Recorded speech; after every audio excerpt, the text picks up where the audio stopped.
Hi, Dobie. Hi, welcome back to Auto Tip-Off. Enjoy today's video. Harley Davidson is branching out from its conventional air-cooled touring and cruising motorcycles and heading into a completely new area. The prime example of this was the electric live wire, followed by the Pan America adventure motorcycle with its excellent Revolution Max 1250 engine. The latest chapter in Harley's renaissance is the 2021 Sportster S. While the Sportster name has been around since the late 1950s, this new S model bears little likeness to the Sporties of old. It uses a type of the Pan America's engine that's retuned to produce more mid-range torque, with modern suspension components and lean-sensitive rider aid systems. It's not your typical Harley. The Sportster S Revolution Max 1250T engine has the same displacement as the Pan Am's, but it contains different cams and cam timing as well as quite a few other changes. This brings power down from 150 horsepower in the Pan Am to 121 horsepower in the Sportster S, though overall torque output is identical at 94 pound-feet. In exchange for this, you get a ridiculously strong mid-range, a very flat torque curve, and a shattering 9,500 RPM redline. This makes the bike feel a lot more powerful than its numbers would have you believe. That engine is paired with a 6-speed sequential transmission and a cable-operated slipper clutch. Both are excellent to use. The clutch pull is among the lightest and smoothest of any Harley and makes cracking off gearshifts pleasurable. The gearshift, and the rear brake, is mounted in a mid-forward position, sort of splitting the difference between a traditional Harley and something like the Indian FTR 1200.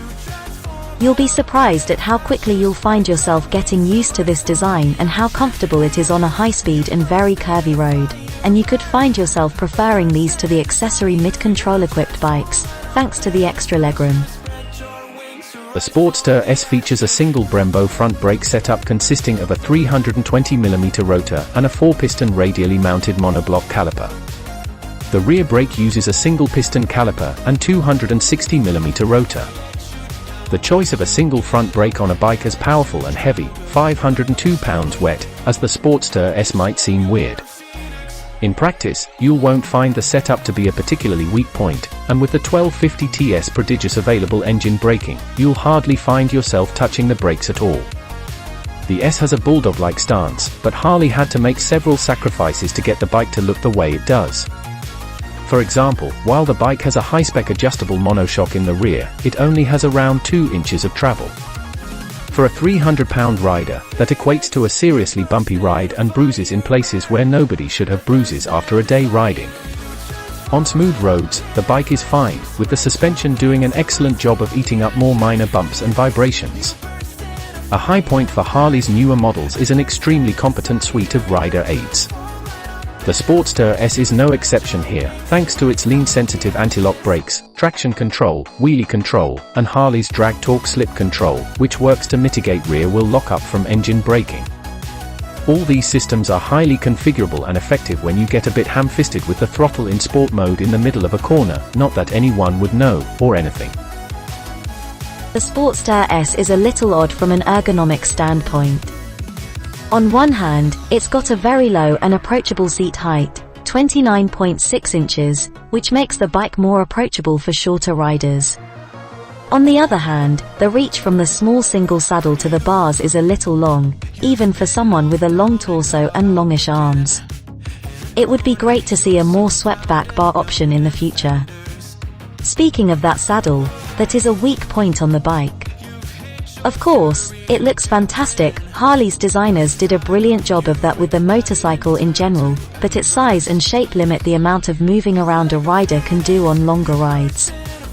This, coupled with the very soft seat foam, means that pressure points are a genuine concern, and you'll find yourself having to stop and stand up pretty often after a few hours of riding. Harley does offer an accessory saddle that's supposed to be bigger and better padded, but we don't have any info on it and we're not quite sure if it'll mitigate these issues. Overall, the Sportster S is a bike that manages to look back, as Harley is so fond of doing, while moving the brand forward. It pays tribute to the Sportster line's history without being beholden to it. The result is a motorcycle that looks and rides unlike anything the company has ever produced. Well, there you have it. Are we off down the pub for a beer, Carl? Today would be fine, dear. Oh well, not to worry. I have to guess what he's thinking these days. Cheers folks, catch you tomorrow.